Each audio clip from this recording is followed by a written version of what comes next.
¿Qué tal le va? Feliz lunes, qué bueno que está con nosotros, sea bienvenido, bienvenida a esta agenda abierta de Telesur. Yo soy Janet Pérez Moya, estaré compartiendo con usted también esta semana muchísimas otras por delante con la información más relevante de cada día. Tenemos muchos temas para conversar, tenemos también la posibilidad de que usted nos haga saber su criterio. ¿Cómo lo hacemos? Pues a través de Twitter. Aquí está nuestra interacción más directa con usted, la más inmediata también. Tenemos una pregunta a partir del resultado de las elecciones de este domingo en Turquía. Así dijo el presidente reelecto Recep Tayyip Erdogan. Comienza el siglo de Turquía.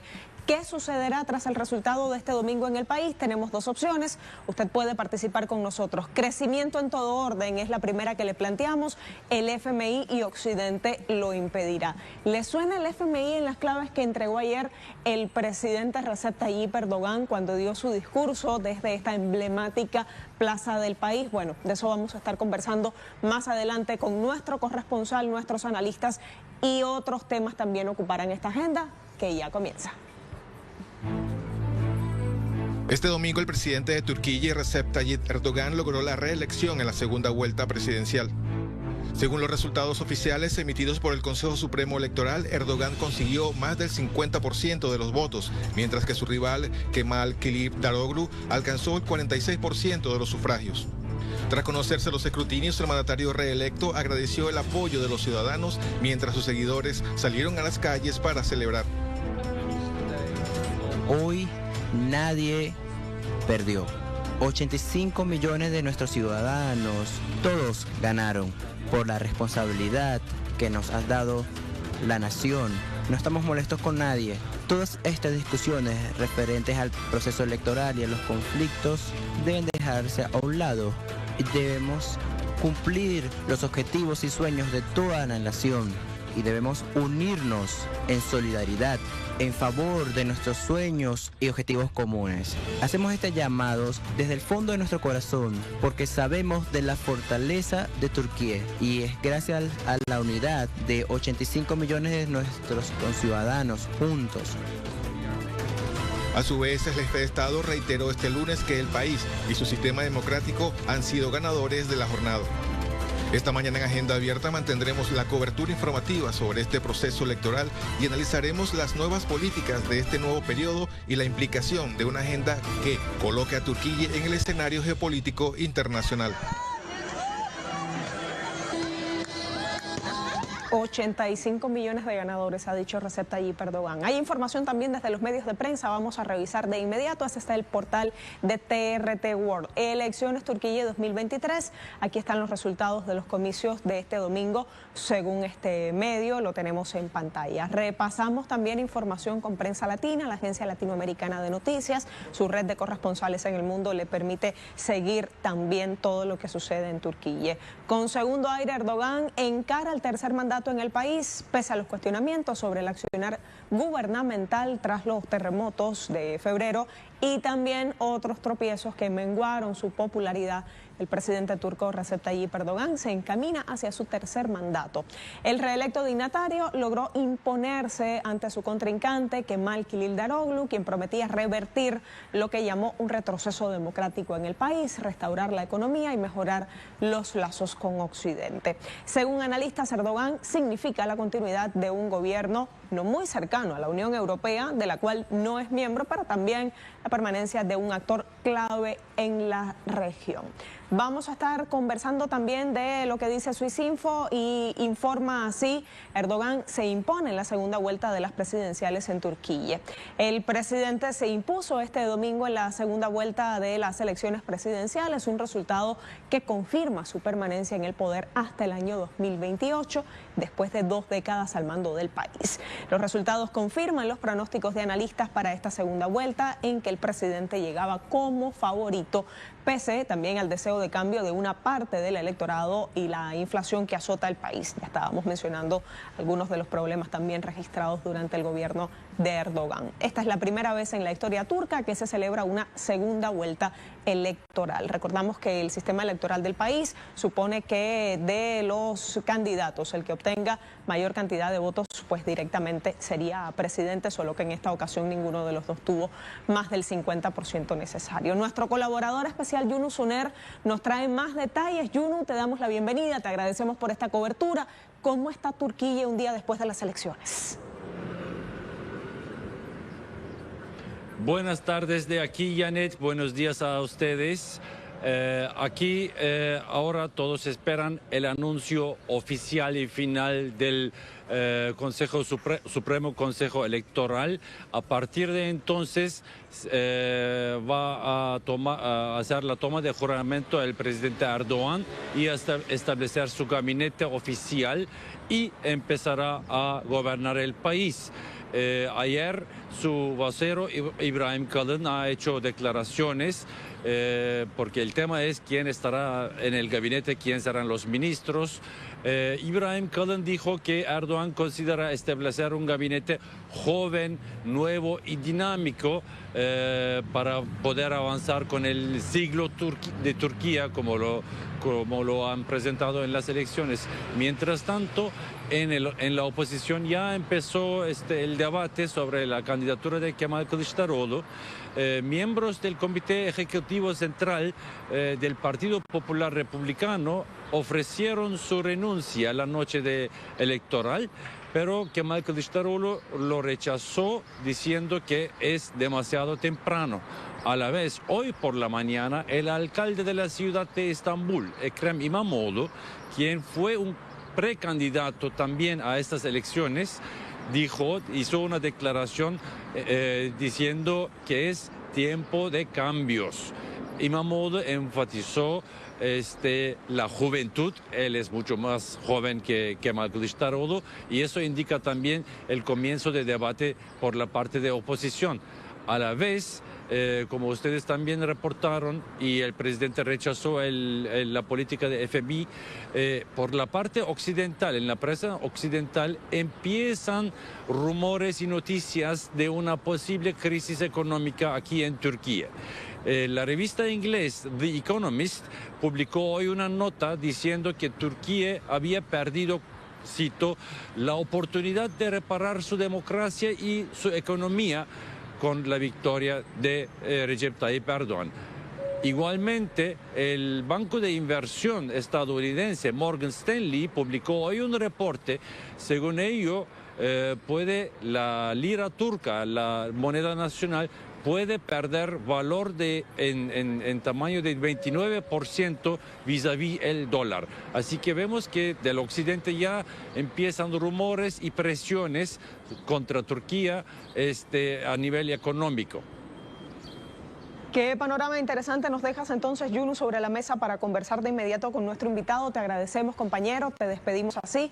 Un abrazo hasta Turquía. Cristian Lamesa está con nosotros, es especialista en temas de la Unión de Repúblicas Socialistas Soviéticas, autor del libro La paternidad del mal. Cristian, ¿cómo te va? Bienvenido, qué gusto saludarte siempre. Hola, un placer estar con vos, Janet, y con la audiencia de Telesur, como siempre. Vamos a conversar sobre un aspecto importante que no podemos pasar por alto al inicio de este diálogo: el discurso y las claves de Erdogan después de conocerse la victoria electoral. Me gustó y me quedé con una sentencia: este será el siglo de Turquía. ¿Qué está queriendo decir? ¿Qué puede pasar en el país? ¿Cómo lo ve, Cristian? Bueno, es relevante esta frase que vos destacás porque es ni más ni menos que la política que ha llevado adelante desde su llegada a la presidencia del país otomano el presidente Erdogan. Muchas veces cuando se lo caracteriza como alguien cercano al presidente Vladimir Putin, yo creo que Erdogan tiene una característica, y es que juega la política, la geopolítica, la juega en favor de los intereses de Turquía. Y eso es lo que justamente molesta, como bien mencionaba tu colega en el informe, es lo que molesta sobremanera a este occidente colectivo encabezado por los Estados Unidos, los intereses de Washington, que siempre quiere poner por encima de los intereses nacionales, y justamente se vuelven muy molestos a aquellos mandatarios que no siguen esta línea. En este punto, justamente la característica, como decía antes, de Erdogan es poner sobre todo los intereses de Turquía. Esto, por supuesto, que le ha costado el intento de golpe de Estado de algunos años atrás que podemos recordar y creo que también está muy fresco en la memoria de Erdogan y la implicancia que tuvo Estados Unidos en el mismo. También hay que tener en cuenta la injerencia que ha demostrado, esto ha sido incluso denunciado, si mal no recuerdo, por el ministro del Interior de Turquía, la injerencia por parte del embajador norteamericano dentro de la política interna de Turquía.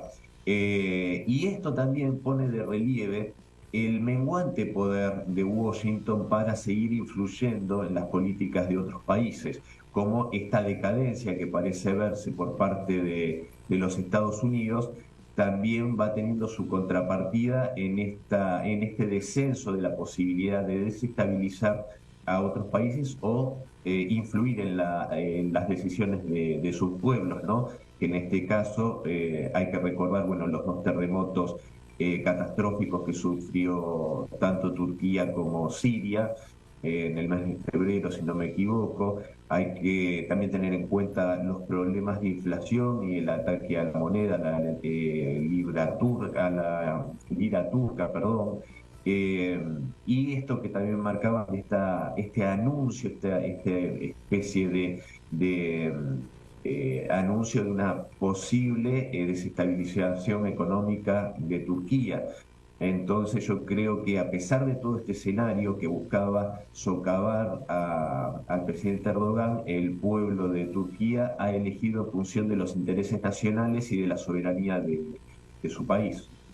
Solo que esta mañana estaban ya diciendo, como nos informaba Yunus desde Occidente, en primer lugar decían desde El Economista, ha perdido Turquía la posibilidad de recuperar su economía y por otro lado organizaciones que tienen que ver con el ámbito financiero en Estados Unidos decían la lira turca está empezando a bajar, a decaer, cuidado los inversionistas, comenzando también con una especie de cortina de humo, si así lo pudiéramos llamar, Cristian, o si lo consideras con respecto a lo que viene el país. Y te pregunto, ya teniendo en cuenta esto que nos dices, los terremotos del mes de febrero, la situación económica internacional de la cual no escapa Turquía por lo cercano además que tiene el conflicto entre Rusia y Ucrania, todo lo que se mueve en el mundo post-COVID estaría permitiendo al gobierno de Erdogan en este tercer mandato superar esta especie de amenaza, si se quiere, que ya se ciernen desde Occidente y su postura tan radical para con el FMI y esto, la inconformidad, por llamarlo de buena manera, que puede despertar en Occidente.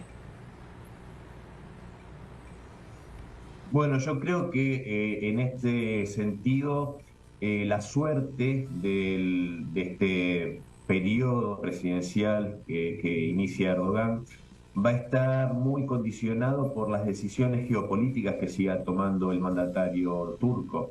Y me refiero a un alineamiento fuerte que tenga en cuenta los intereses de Turquía, pero también a la elección de cuáles son los socios que realmente pueden ser más estratégicos y más confiables. En este sentido, más de una vez, Erdogan ha hablado de la poca posibilidad que brinda Occidente para ser un socio confiable, justamente.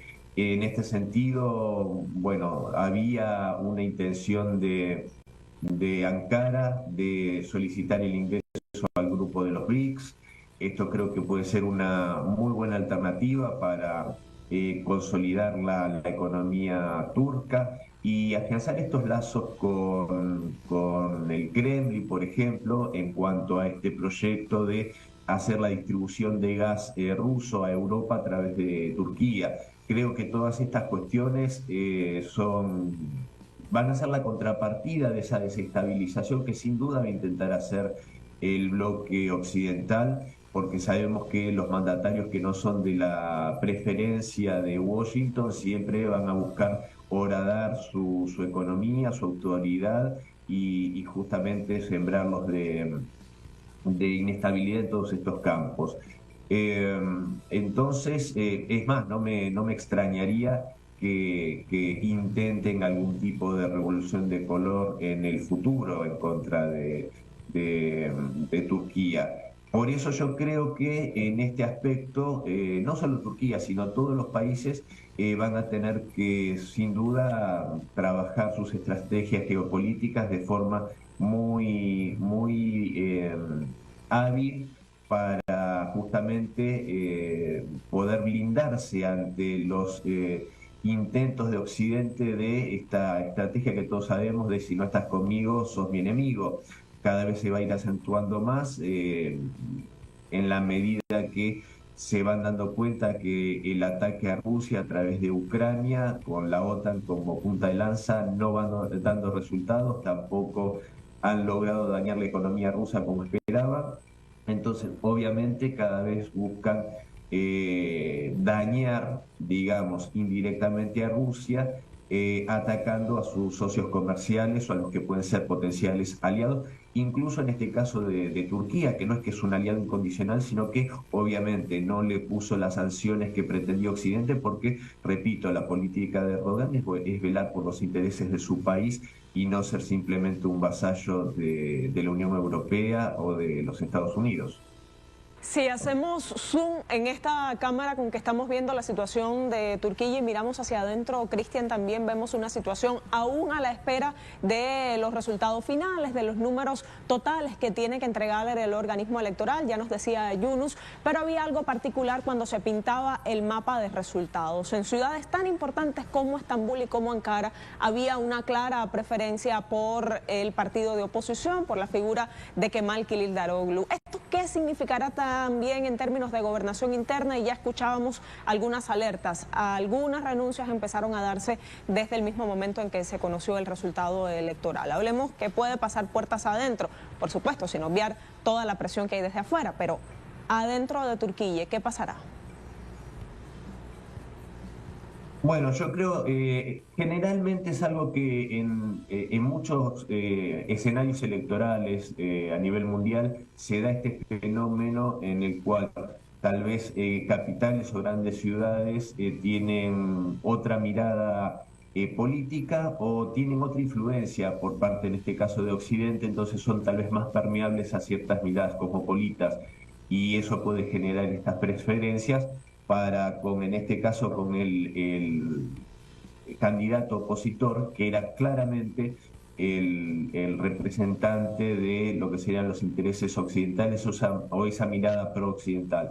Yo creo que en el ámbito interno, sin duda, teniendo en cuenta el problema histórico que tiene Turquía respecto a la minoría kurda y otros elementos internos, yo creo que sin duda para buscar la estabilidad interna de la que hablábamos, mantenerla, va a tener que, creo yo, conservar una política de cierta fortaleza hacia adentro del país, ¿no? Digo, en lo político, y sin duda también estabilizar el aspecto económico, porque sabemos muy bien que siempre este terreno puede ser un terreno fértil, valga la redundancia, para generar descontento y desestabilización en el aspecto político. Yo creo que ese puede ser un talón de Aquiles para el próximo mandato de Erdogan. Y como decía antes, esto perdón, puede ser esta alianza en cuanto a los energéticos y otros aspectos con Rusia, puede ser una ayuda para la estabilidad económica. Incluso esto que se está manejando en el grupo de los BRICS que nombraba antes, e incluso en otros aspectos, que es el comercio en las monedas locales a nivel internacional, o el adoptar, el crear a futuro una moneda de intercambio regional. Esos son aspectos que también pueden dar, a mi modo de ver, estabilidad. En este caso lo traigo a colación porque justamente esta vulnerabilidad de la lira turca también es un aspecto que es delicado y bueno, yo como argentino lo conocemos bastante bien porque un problema también grande con la estabilidad de nuestra moneda y el valor de la moneda del peso argentino sabemos que es un talón de Aquiles. Entonces creo que el aspecto fundamental, y con esto cierro, es reforzar en cierta medida el control de la política interna para evitar justamente estas infiltraciones que genera, que sabemos que lo hace Estados Unidos a través de ciertos grupos opositores para justamente generar golpes de Estado o estas revoluciones de color.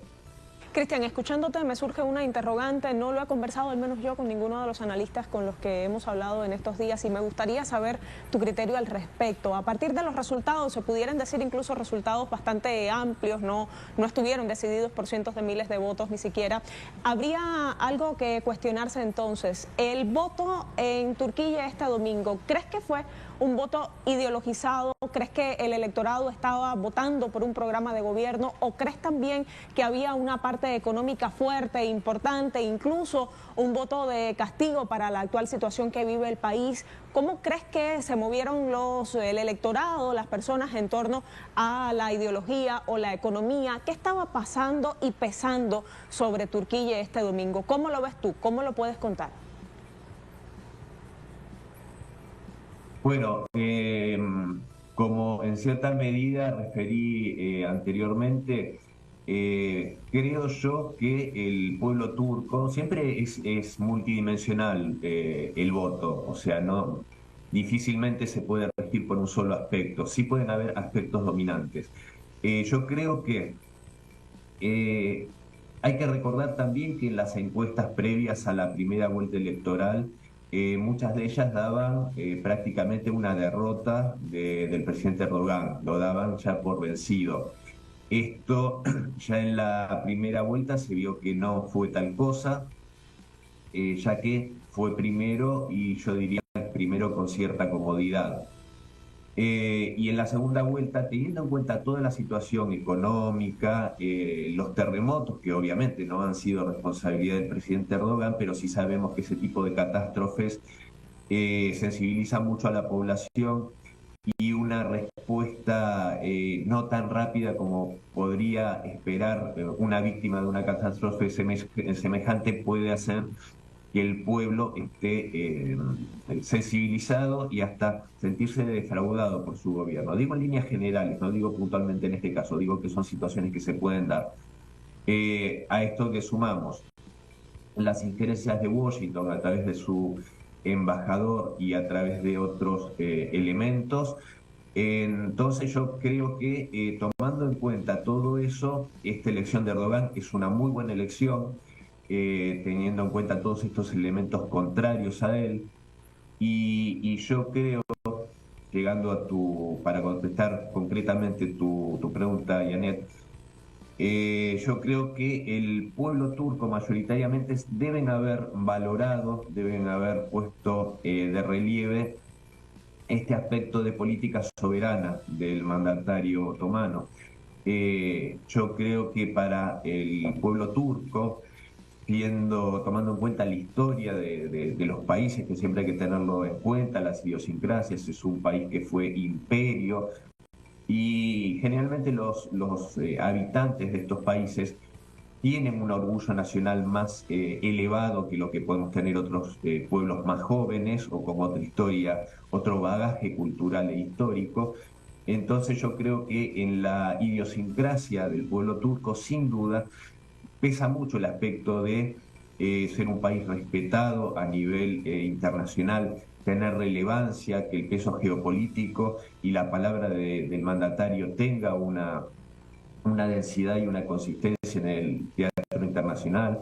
Entonces yo creería, mi análisis, que sin duda el aspecto de una fuerte soberanía por parte, o sea, defensa de la soberanía por parte del presidente, en contrapartida a un candidato bastante descafeinado y con un discurso muy pro-occidental, y aparte siglo de Turquía, como se marcaba esta potencia que le otorga al país, yo creo que debe haber sido un elemento de peso a la hora de decidir seguir por el mismo rumbo o cambiarlo a políticas en las cuales se pretende que Turquía se convierta simplemente en otro peón de la política exterior del Departamento de Estado. Hay otro aspecto además, Cristian, que me gustaría sumar dentro de este análisis. En el discurso, Erdogan ayer decía, han ganado 85 millones de personas, voy a gobernar para estos 85. Nadie perdió en la elección, pero le pregunto, Cristian, 85 millones menos uno, estoy hablando de Kemal Kılıçdaroğlu, ¿cómo será desde la oposición el trabajo para, con o contra el gobierno de Erdogan a partir de ahora? ¿Cómo quedan estas fuerzas políticas y también este grupo de votantes que le respaldaban? Me gustaría saber su criterio.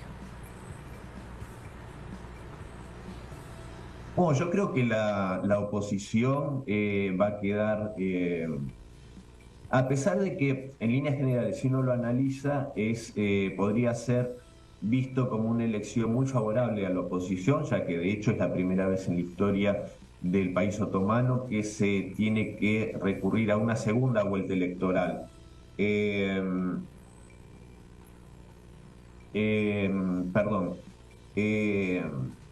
Entonces, eso podría mostrarse como una fortaleza por parte de la oposición. Pero al mismo tiempo, yo creo que, nuevamente, tomando en cuenta todos los factores externos y todo lo que se apostó justamente en pos de la derrota de Erdogan, hace que para mí esta sea una victoria muy importante para Erdogan, y en este aspecto sin duda va a pasar lo que suele ocurrir en estos casos, y más cuando es una conjunción de fuerzas opositoras ante una derrota. Yo creo que lo que va a ocurrir es que se van a disgregar estas fuerzas, tratando de obviamente tomar impulso para otra oportunidad, poder contrarrestar la fuerza política de Erdogan. Y no descarto, como decía antes, no digo puntualmente por la fuerza, esta coalición opositora, sino que dentro del mapa político de Turquía no descarto que se vayan a organizar futuros esfuerzos políticos en cuanto a una desestabilización del gobierno para sacarlo del poder al presidente Erdogan por otros medios. Muy atentos entonces a todo lo que comienza a suceder en Turquía. Te agradezco mucho por estar con nosotros, Cristian La Mesa, por compartir tiempo y criterios con Telesur y esta agenda abierta también. Qué bueno que estuviste. No, por favor, gracias a vos, Janet, y a todo el público de Telesur. El placer es todo nuestro. Te despido, Cristian, y le recuerdo a usted que nos ve que tenemos una pregunta en Twitter. Comienza el siglo de Turquía, así ha dicho el presidente reelecto Recep Tayyip Erdogan. ¿Qué sucederá? Tenemos dos opciones para usted. La primera de ellas, crecimiento en todo orden, el 80% de ustedes así opina, y por otra parte, el FMI y Occidente lo impedirá, o tratará de hacerlo al menos. Casi el 20% de ustedes así opina. Gracias por compartir con nosotros. Nos vamos a una pausa y los dejamos con este video que también está compendiado en nuestra cuenta de Twitter. El presidente chino Xi Jinping declaró que su país está dispuesto a trabajar con Rusia y con los países de la Unión Económica Euroasiática para promover su cooperación con la iniciativa china de la Franja y las Rutas. Recuerda que este fue un domingo de elecciones y todos los detalles los tuvo a través de Telesur. Bueno, pues este lunes tenemos también el análisis al respecto. De España estaremos hablando a la vuelta. Este video, pausa y estamos con usted. No se vaya.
En España se celebró este domingo las elecciones municipales y autonómicas en todo el territorio. De acuerdo con los datos preliminares ofrecidos por las firmas encuestadoras, el Partido Popular logró la mayoría absoluta en Madrid, tanto en la comunidad como en el ayuntamiento, así como en la comunidad de Valencia.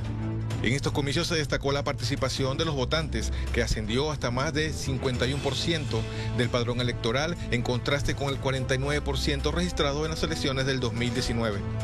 Entre tanto, el presidente del gobierno español, Pedro Sánchez, anunció este lunes el adelanto de los comicios generales para el domingo 23 de julio. He comunicado al jefe del Estado la decisión de convocar un Consejo de Ministros esta misma tarde para disolver las Cortes y proceder a la convocatoria de las elecciones generales en uso de la prerrogativa que la Constitución atribuye al presidente del Gobierno. La convocatoria formal de las elecciones aparecerá publicada mañana, martes, en el Boletín Oficial del Estado, de forma que los comicios se celebrarán el domingo 23 de julio, de acuerdo con los plazos que establece la ley. Esta mañana en Agenda Abierta analizaremos la estrategia de los partidos políticos y la decisión del presidente del gobierno al anunciar el adelanto de las elecciones generales para julio. España, nuestro segundo tema en esta agenda abierta. El portal Milenio tiene este titular: Partido Popular gana elecciones municipales y regionales en España. El conservador Partido Popular, PP de España, ganó las elecciones municipales y autonómicas, aunque en algunas zonas estará obligado a pactar con el ultraderechista Vox para poder gobernar, en unos comicios en los que casi 36 millones de ciudadanos fueron llamados a las urnas y que sirven como preámbulo para las generales. Los resultados en los gobiernos autonómicos registraron victoria del PP en la Comunidad de Madrid, Comunidad Valenciana, Islas Baleares, también Cantabria, Murcia, La Rioja, Aragón, Extremadura. Podrán gobernar si pactan con el partido Vox en el caso de esta última. En cuanto a las elecciones municipales, con el 96% escrutado, los populares ganaron con una ventaja de más de 700.000 votos respecto al Partido Socialista Obrero Español. Más noticias desde Prensa Latina, así es el titular: España con elecciones generales anticipadas en julio. En España, la decisión adoptada por el jefe del Ejecutivo, Pedro Sánchez, tomó por sorpresa a la opinión pública. El 23 de julio serán los comicios generales anticipados, lo cual cambia por completo las perspectivas de una batalla entre los dos grandes partidos españoles, el Partido Socialista Obrero Español en el poder y los del Partido Popular.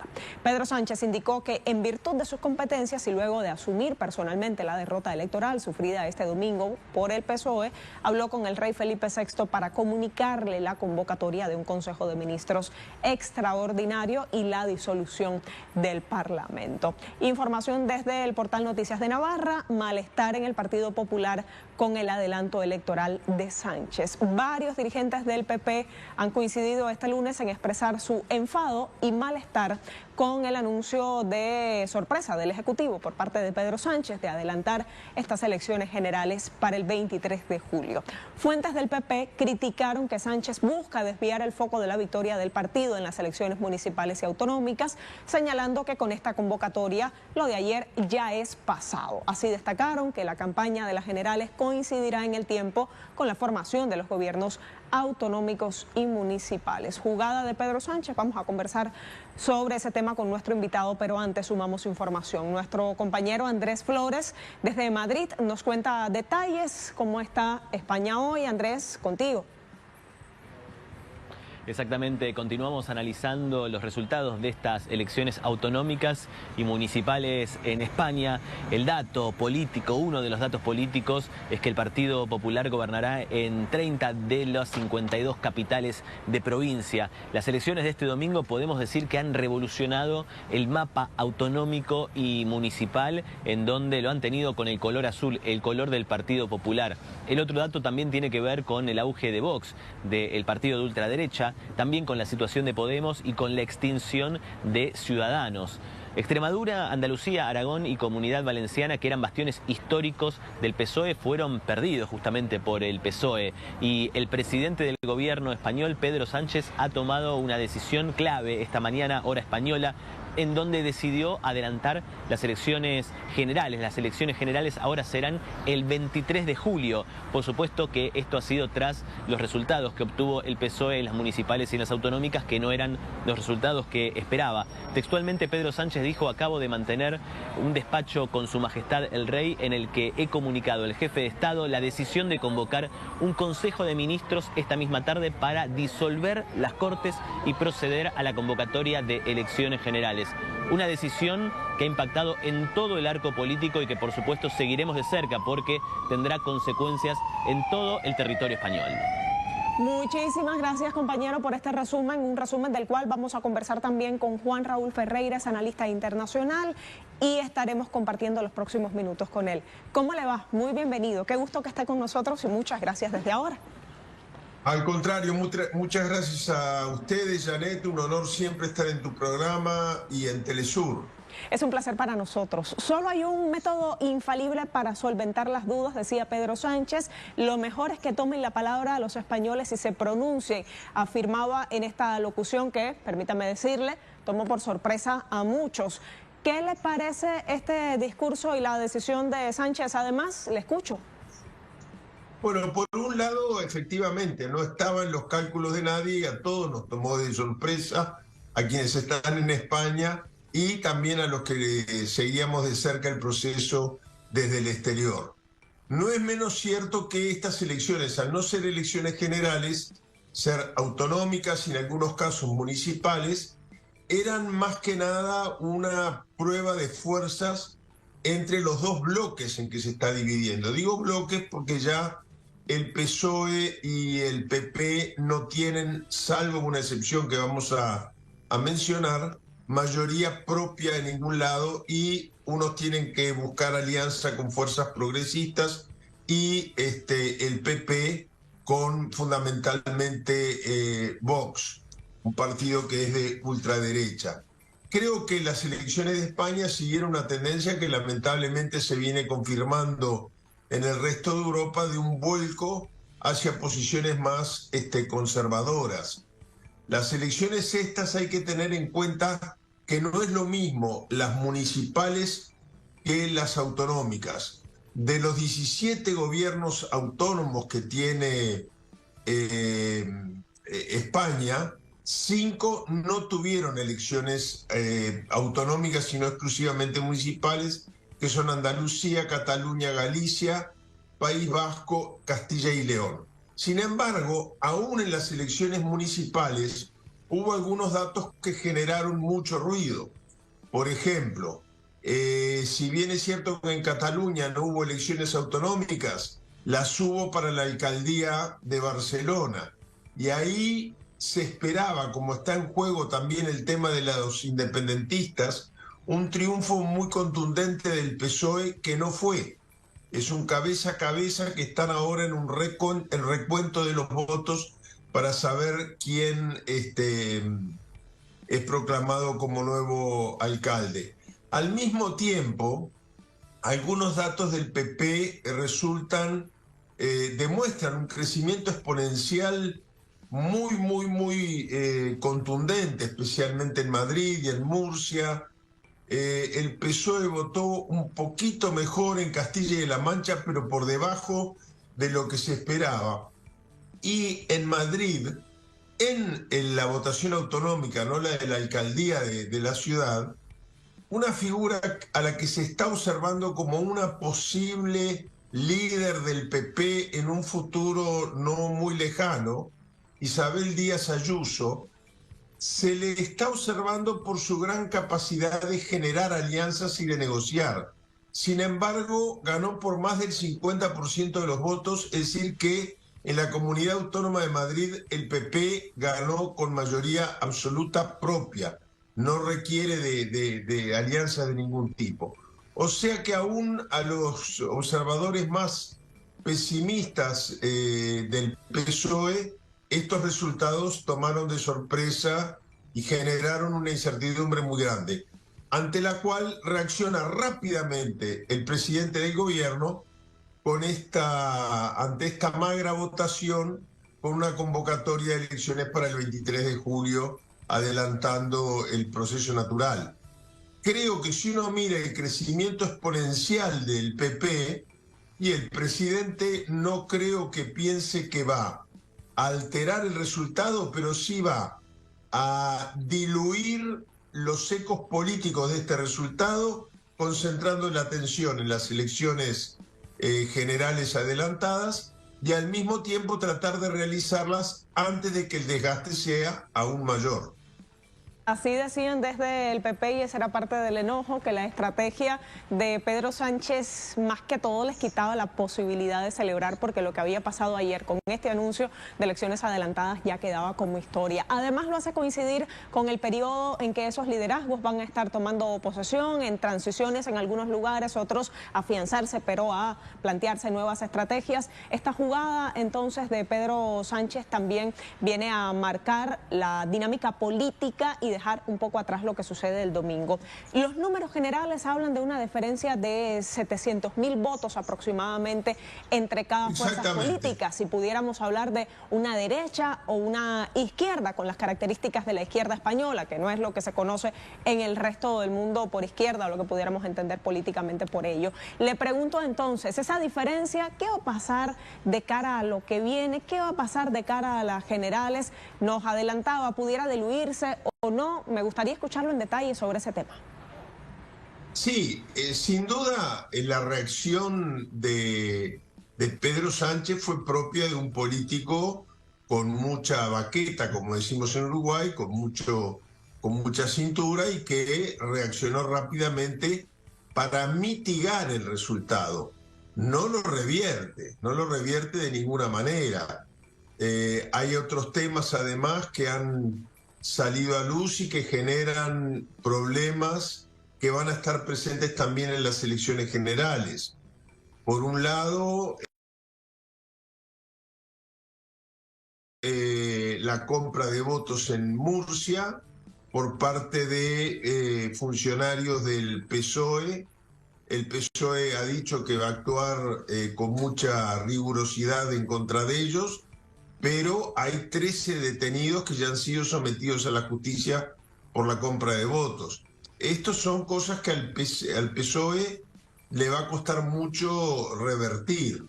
Al mismo tiempo, en Bildu, la absolutamente legal participación de 44 expresos de la ETA que habían sido proscritos en sus derechos civiles y políticos, pero que ya cumplieron la sentencia, por lo tanto es totalmente legal, pero generó una nueva reacción de la derecha que, bueno, esas heridas están todavía abiertas y no las diluye el hecho de que haya elecciones anticipadas.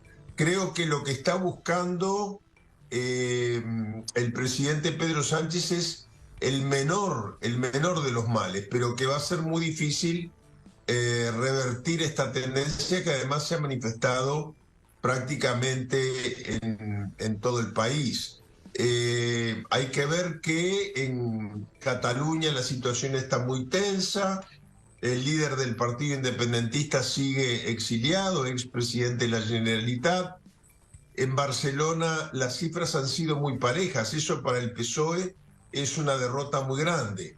Allí en Barcelona el PSOE además hereda una tradición ya desde la época de la República de división del socialismo. Por eso el nombre del partido en Cataluña es PSC, PSC, PSOE, porque en realidad son tres partidos que se fueron aliando entre sí en torno a la reformulación que hizo en su momento Felipe González del socialismo.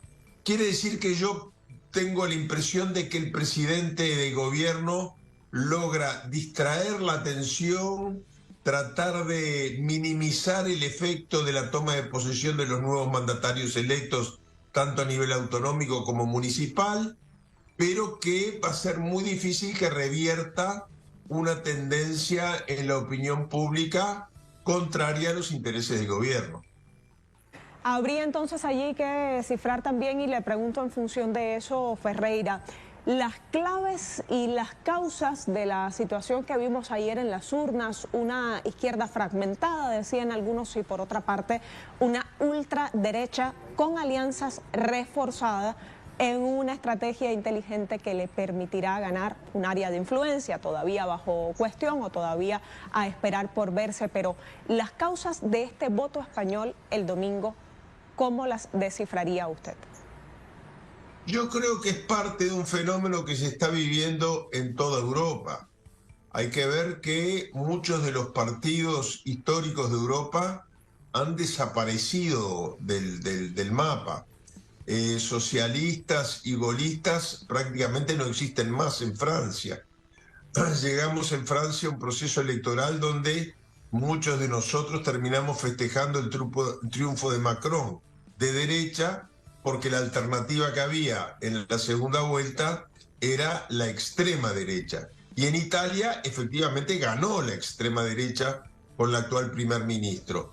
Por lo tanto, creo que se está viviendo este proceso que no hay que buscarle demasiadas explicaciones racionales.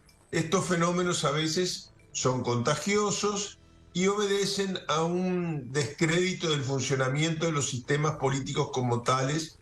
Creo que esto es lo que se está viviendo en España.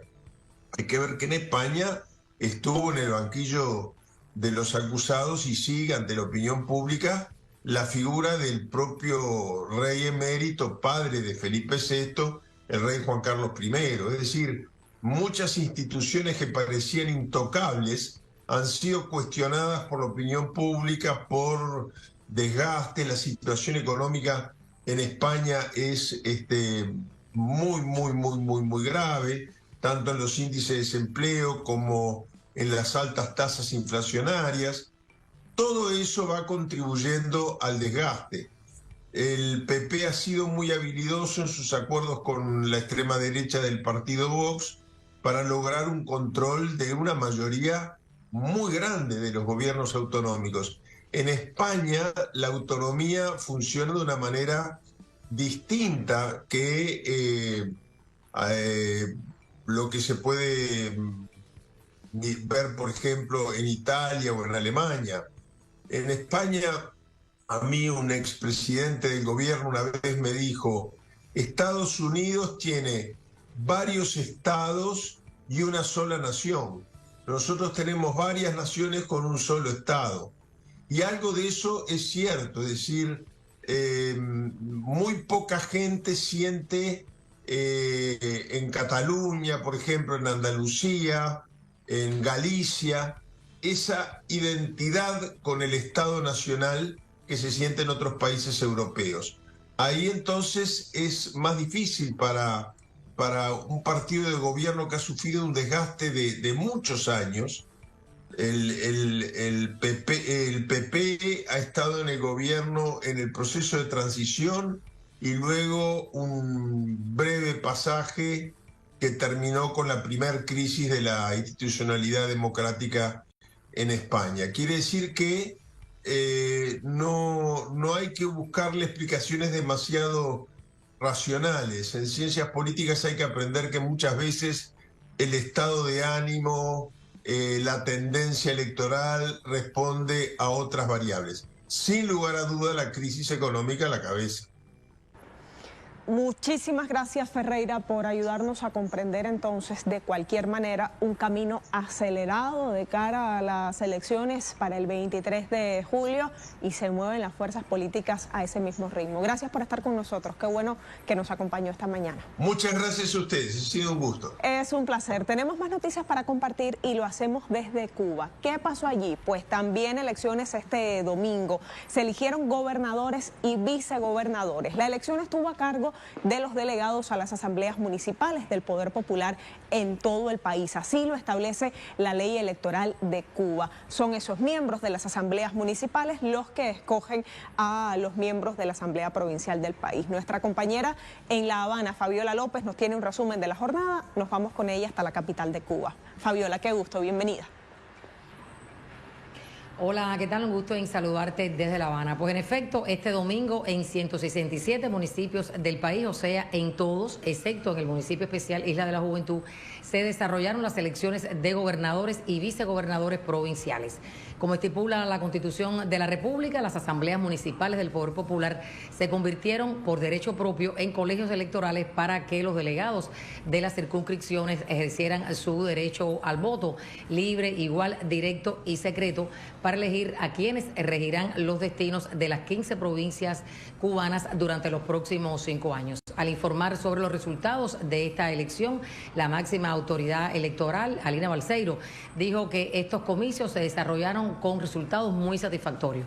Ella explicaba que asistieron a las urnas 12.035 electores para un 98.33% y la presidenta del Consejo Electoral Nacional informó que todos los candidatos propuestos por el presidente Miguel Díaz-Canel resultaron electos con más del 90% de los votos. Explicó que el 98.44% de las boletas resultaron válidas, el 1.5% fueron boletas en blanco y anuladas solo un 0.07%. La máxima autoridad electoral informó que fueron ratificados 6 gobernadores y que resultaron electas como gobernadoras 4 mujeres y 8 vicegobernadoras. Recordemos que, de acuerdo con la Constitución del país, en cada provincia rige un gobierno provincial del Poder Popular conformado por un gobernador y un consejo provincial que funciona en estrecha vinculación con el pueblo. Entre las funciones de los gobernadores y vicegobernadores está exigir y controlar el cumplimiento de los planes de desarrollo, o sea, encauzar los planes de desarrollo económico y social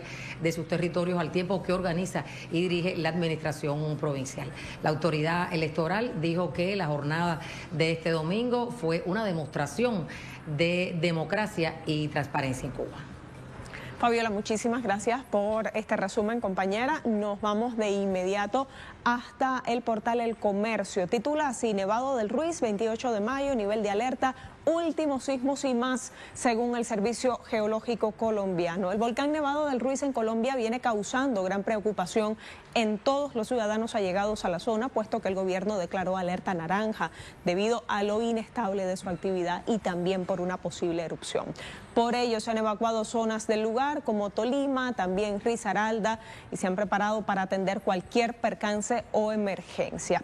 Información también: de acuerdo al último reporte, se ha registrado movimiento de fluidos al interior de la montaña a través de los conductos subterráneos. Paralelo a ello, se continúa con emisiones de ceniza y también la desgasificación de dióxido de azufre. Eso está pasando en Colombia y nos vamos hasta Bolivia. El vicepresidente David Choquehuanca convocó para este lunes a los jefes y subjefes de las 3 bancadas de la Asamblea Legislativa Plurinacional tras los hechos de violencia ocurridos en la última sesión. Freddy Morales desde La Paz nos amplía. Freddy, qué gusto, bienvenido. Buenos días. A iniciativa del vicepresidente David Choquehuanca, quien es presidente de la Asamblea Legislativa, las bancadas parlamentarias intentarán este lunes un acuerdo para procurar un desarrollo de actividades más productivo. Choquehuanca invitó a jefes y subjefes de las 3 bancadas de la Asamblea Legislativa: el Movimiento al Socialismo, que tiene mayoría y que es el partido en función de gobierno, y los opositores de derecha Creemos, del gobernador de Santa Cruz, Fernando Camacho, y de Comunidad Ciudadana, del expresidente Carlos Mesa, con el objetivo de definir prioridades en el trabajo parlamentario y, en lo posible, incluso evitar situaciones de violencia entre los legisladores. Entendemos, Freddy. Muchísimas gracias, compañero. El presidente de Venezuela, Nicolás Maduro, llegó a la capital de Brasil, realiza allí una visita oficial en el país. Nuestro corresponsal Ignacio Lemus nos amplía. Nacho, saludos. Saludos. Comienza a tomar forma la reunión de la CELAC en Brasilia. Hacia el cierre de este domingo llegó al Distrito Federal el presidente Nicolás Maduro, acompañado por la primera dama Cilia Flores. La delegación venezolana fue recibida por el embajador venezolano en Brasilia, Manuel Badel, y ya durante la jornada de hoy se lleva a cabo el primer encuentro entre Lula da Silva y Nicolás Maduro. Un encuentro bilateral con una agenda amplia durante toda la jornada, que se inicia a las 10:30 horario local en una reunión privada, a las 11:30 ya una reunión abierta con espacio para la prensa. A las 12:30 ya ha entrado el mediodía la firma de los acuerdos entre ambos países y luego un almuerzo entre la delegación venezolana y los miembros del gobierno brasileño, por supuesto el presidente Lula da Silva. Es el primero de los presidentes que recibe Lula da Silva. Señalaba en Twitter que busca recibir varios dirigentes sudamericanos en esta jornada para el fortalecimiento de la integración con aquellos países fronterizos especialmente. Y se prevé la llegada de 10 presidentes para esta reunión de la CELAC, con excepción de Dina Boluarte, por las trabas legales que suponen su mandato asumido tras la salida de Pedro Castillo. Por otro lado, se prevé entonces que haya varios encuentros entre autoridades brasileñas. Tras la asunción de Brasil, el retorno de Brasil a la CELAC, se da este encuentro en Brasilia, un encuentro importante para la región, para la integración, pero además con esta primera cita entre Nicolás Maduro y Lula da Silva durante la jornada de hoy. Estudios. Muchísimas gracias, Nacho. Estamos esperando desde Brasil las imágenes de este encuentro, de esta agenda que ya comienza a correr entre Brasil y Venezuela para este día. Nuestra casa informativa, telesurtv.net, tiene otras noticias que compartimos ya. Esta es nuestra página web y así titulamos: Canciller ruso inicia gira africana con visita a Kenia. El canciller de Rusia, Sergei Lavrov, llegó a Kenia, la primera parada de un periplo diplomático que lo llevará a visitar varios países de África a pocas semanas de celebrarse la segunda cumbre Rusia-África. El cónclave tendrá lugar en la ciudad de San Petersburgo entre el 26 y el 29 de julio próximo. Según la Cancillería rusa, Lavrov realizará esta gira para mantener el diálogo con los líderes africanos, en lo que constituye el cuarto viaje del jefe de la diplomacia rusa al continente africano en el último año. En varias ocasiones, Moscú ha expresado su interés en mantener buenas relaciones con los países africanos, aliados en su proyecto de consolidar un mundo multipolar.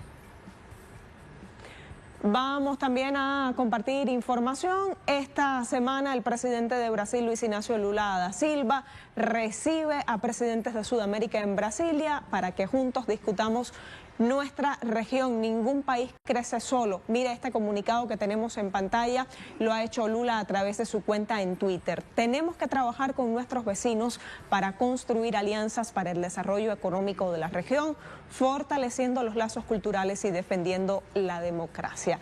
Buenos días y buena semana a todos, decía Lula a través de su cuenta oficial. Está hablando ya de lo que nos mencionaba nuestro corresponsal.